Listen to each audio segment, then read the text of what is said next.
임차인 임대차 승계약인서와 관련하여 매도인은 임차인에게 기존 임대차 계약서대로 매수인이 승계받는 것을 통지해 주시고, 매도인 팔고 나서 내몰라래 버리고 갚버리고 그러면 참 이 매도인은 뭐로 취급되겠어요?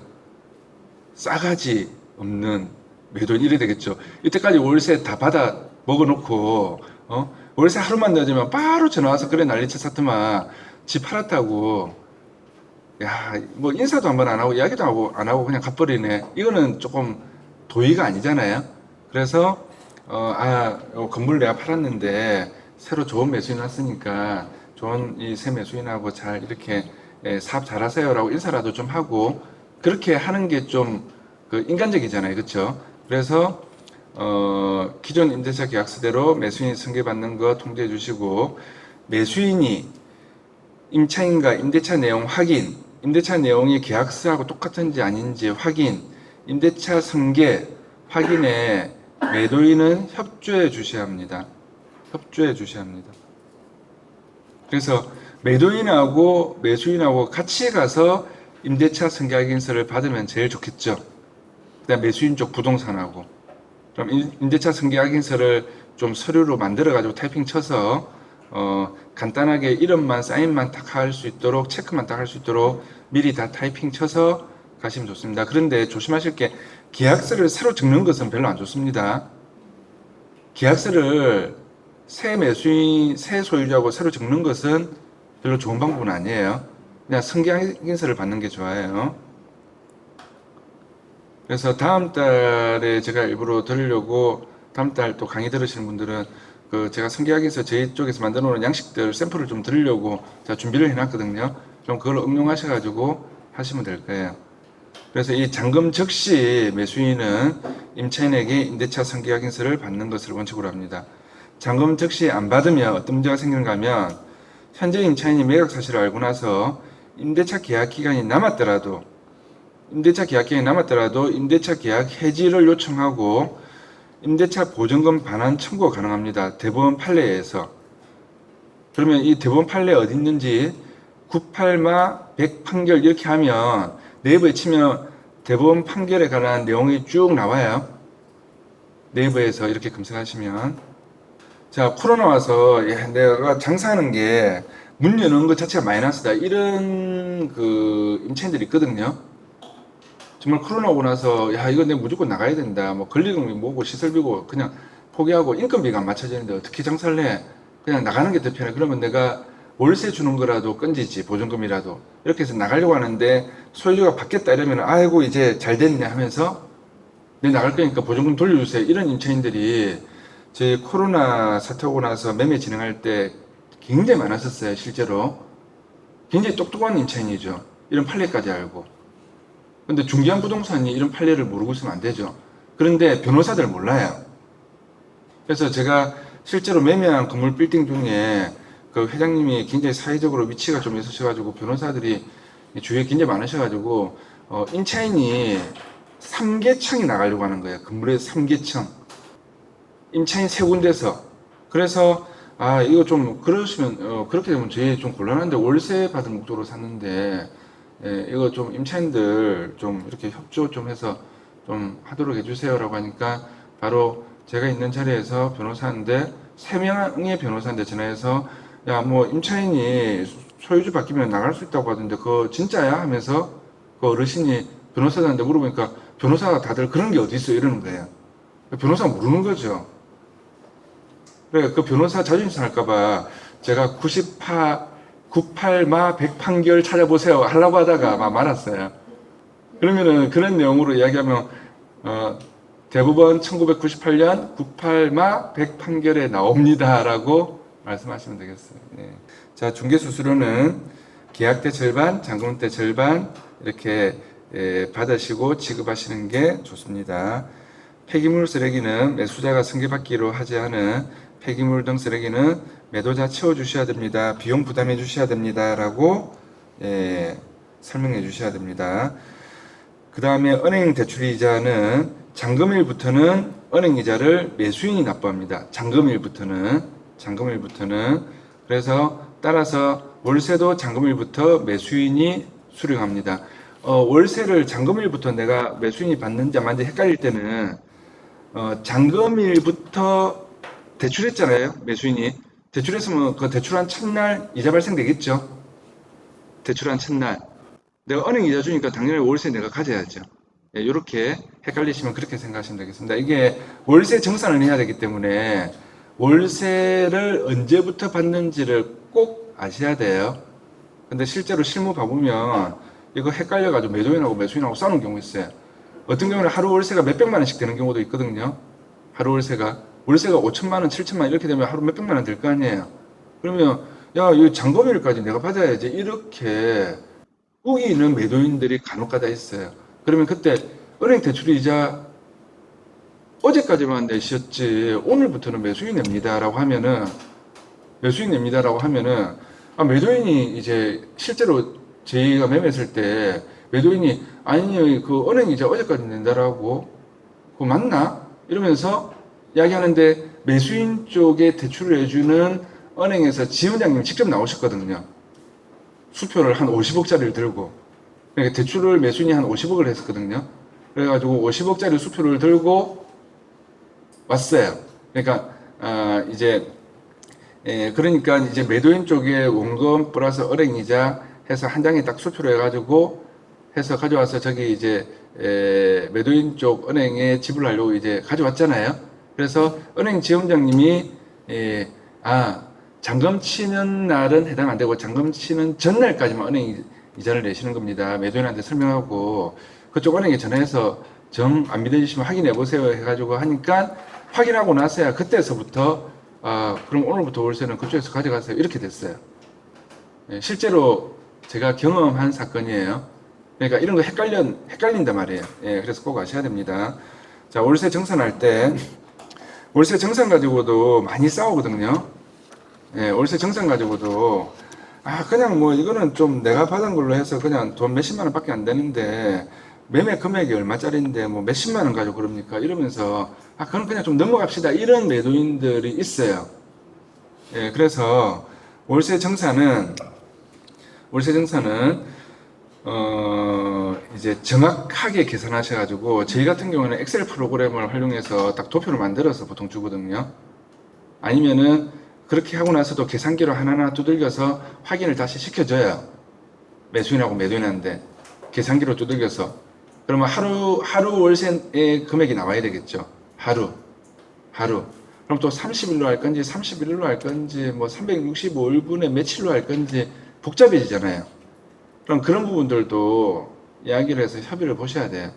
그래서 월세 정산 이거 가지고 실제로 옥신각신한 경우가 있기 때문에 이 내용을 보시면 임차인의 미납 월세를 매수인이 인수하지 않습니다. 근데 실제로 그 임차인의 미납 월세를 매수인에게 떠넘긴 매도인들이 간혹가다 있었어요. 저희들이 공매매했을 때. 근데 매수인이 착해가지고 이걸 또 떠안았어요. 매수인이 또 착해가지고. 근데 이제 우리가 보증금 빼고 잔금 치잖아요. 예를 들어서 보증금이 10억이다. 10억, 임차인들의 보증금이 10억이다. 근데 매매 금액이 100억이다. 그러면은 우리는 돈을 90억 지불하고 가져오죠. 근데 미납 금액이 만일에 월세 미납 금액 5천만 원 있으면 어떻게 되죠? 잔금을 얼마를 쳐야 되죠? 이런 거 이제 헷갈리면 안 되는 거죠. 보세요.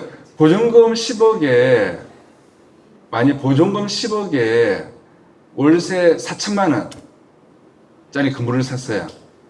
보증금 10억에 월세 4천만 원짜리를 100억에 많이 싸게 샀다. 100억에. 그러면 보증금 10억이니까 10억 빼고 90억을 잔금 치는 거죠. 계약금 플러스 등등. 10억은 내가 따놓으니까 10억은 이 임차인 나갈 때 내가 내줘야 되는 돈이잖아요. 근데 이 10억은 매도인이 받았죠.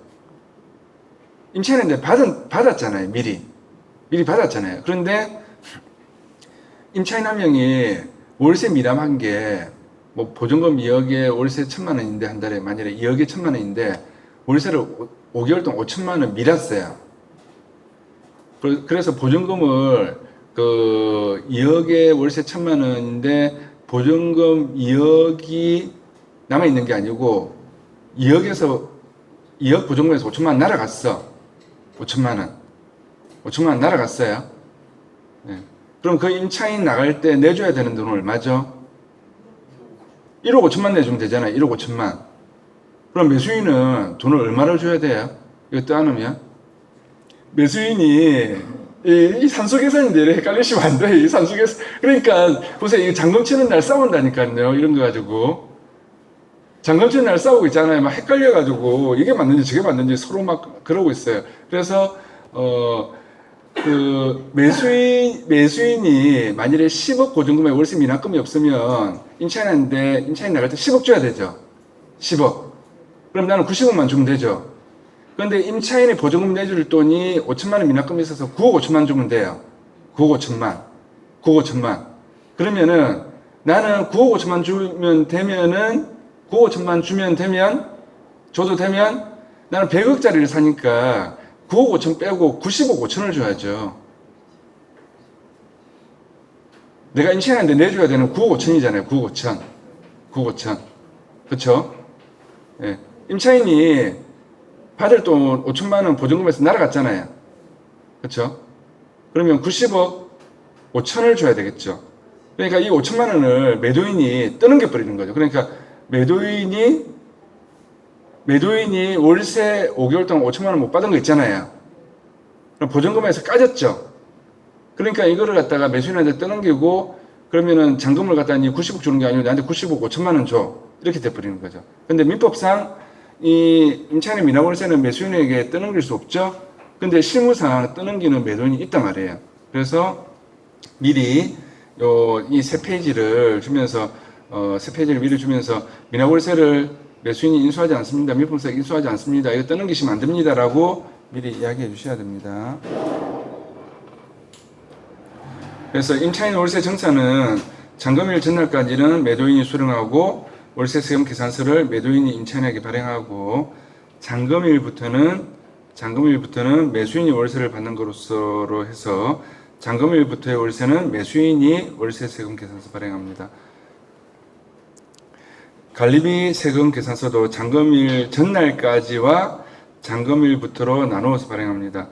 요즘은 건물 매수인이 법인인 경우가 많아서 잔금일 기준으로 정산해서 세금계산서를 발행하는 것이 회계 처리에 좋습니다.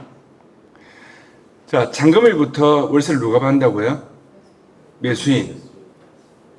그럼 관리비도 누가 받죠? 매수인. 그럼 잔금일로부터 월세와 관리비를 받으니까 그때부터 받은 거에 관한 세금계산서를 매수인이 발행한다고요. 근데 요즘은 건물 매매할 때 법인이 많기 때문에 매수인이 거의 다 법인이거든요. 거의 다. 뭐 10억짜리, 5억짜리 이런 거 말고 한 4, 50억 넘어간다는데 건물이 매매 금액이 어느 정도 규모가 있잖아요. 그럼 개인으로 매수하는 경우가 잘 없어요. 그래서 법인하고 계약할 때 실무를 아셔야 되죠. 법인하고 매매 계약할 때 매도자가 법인이라든지 매수자가 법인이면 내가 계약할 때 뭘 체크해야 되지? 어떤 서류 가져오라고 해야 되지? 그때 가서 블로그 찾아보고 뭐 찾아보고 이렇게 하시면 안 되는 거죠. 그래서 법인하고 매매 계약할 때, 법인하고 임대 계약할 때 필요한 서류들 주의해야 될 것들을 저번 주에하고 오늘 짧게 한 번 더 본 거예요. 예.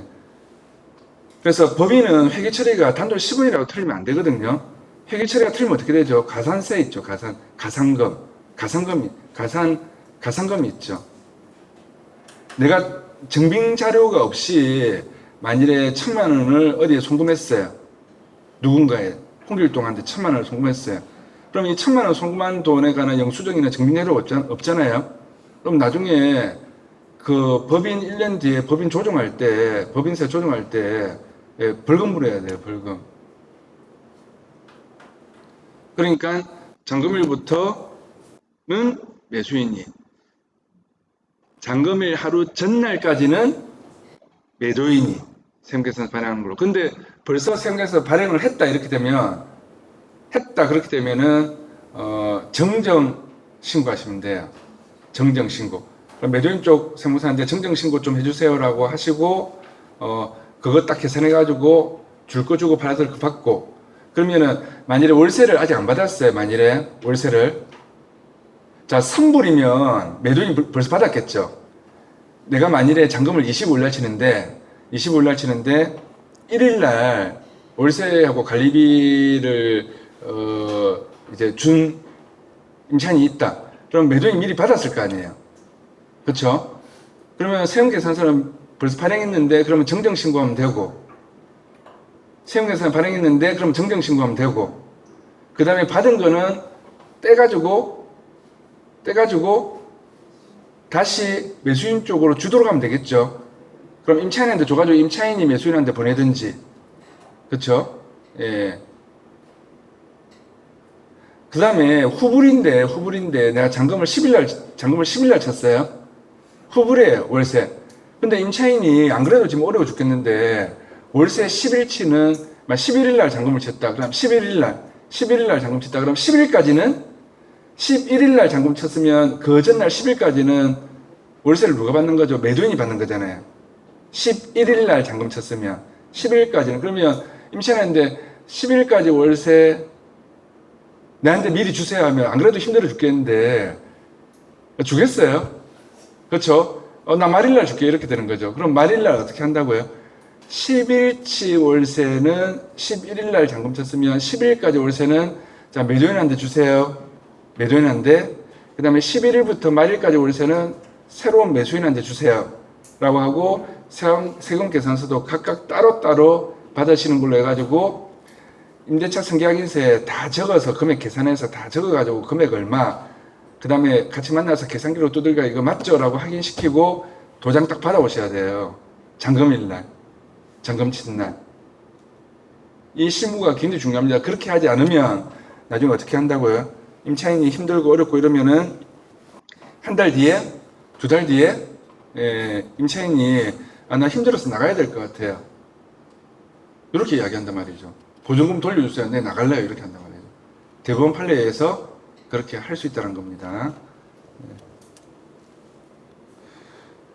그래서 그 현재 임대차 관련 내용을 기록한 임대차 승계확인서를 매수인은 잔금 즉시 임차인에게 받는 것이 좋습니다. 그리고 계약서하고 임대차 계약서하고 실제로 틀린 경우들이 많이 있거든요. 그래서 선불인지 후불인지, 실제로 계약서는 선불되어 있는데 후불로 주고 있는지, 월세 주는 날짜는 25일로 되어 있는데 이 사람이 말일날 주는 걸로 바꿨는지, 이런 것들을 다 체크해서 임대차 승계확인서에 날짜 기록하고 해가지고 선불 후불 다 체크하고 이런 내용들 다 기록해가지고 매수인 월세 받는 계좌 있죠? 요거 딱 기록해가지고 가서 딱 도장 받아 오셔야 돼요. 그러니까 기존 임대차대로 임차인이 있기로 한다. 요점 이거죠. 기존 임대차대로 임차인은 있기로 한다. 라고 하는 확인서를 받아오셔야 돼요.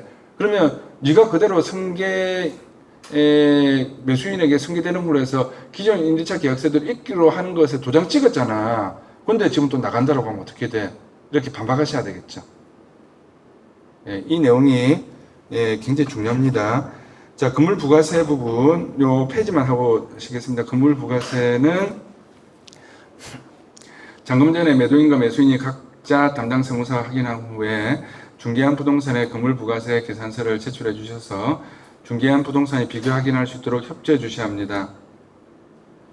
매도인 쪽 세무사한테도 받고 매수인 쪽 세무사한테도 받고, 그 다음에 공인중개사는 나름대로 계산해보고, 이래가지고 하는데, 매도인 쪽 세무사한테 받고 매수인 쪽 세무사한테 받았는데, 예를 들어서 건물부가세가 1억 2,345만 6,700원 만 이래요. 매도인 쪽은 1, 2, 3, 4, 5, 6, 7 이래요. 근데 매수인 쪽의 세무사는 1억 2,340만 원이 아니고 370만 원, 80만 원, 90만 원 아니면 345만 원 이런 식으로 되잖아요. 그러면은 세 번째 숫자부터 틀린 거는 괜찮아요. 세 번째 숫자부터 30%까지는 융통성이 발휘가 되거든요. 근데 만일에 매도인 쪽은 1억 1천 이렇게 하고 매수인 쪽은 1억 9천 이렇게 되면 이게 30%는 꽤 차이 나잖아요. 그러면 이건 안 돼요. 그래서 경미하게 틀린 거는 괜찮은데, 근데 똑같이 딱 오지 않는 경우들이 많이 있거든요. 세무사들이 해서 줬을 때. 근데 거의 비슷한데 조금 틀린 부분들은 상관없습니다.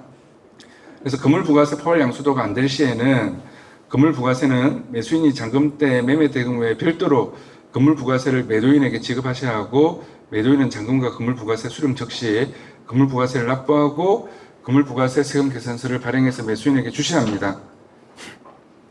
그런데 실제로 매매 중에서 어떤 사건이 있는가 하면 건물부가세 별도로 줬는데 매도인이 세금 계산서 발행도 빨리 안 해주고요.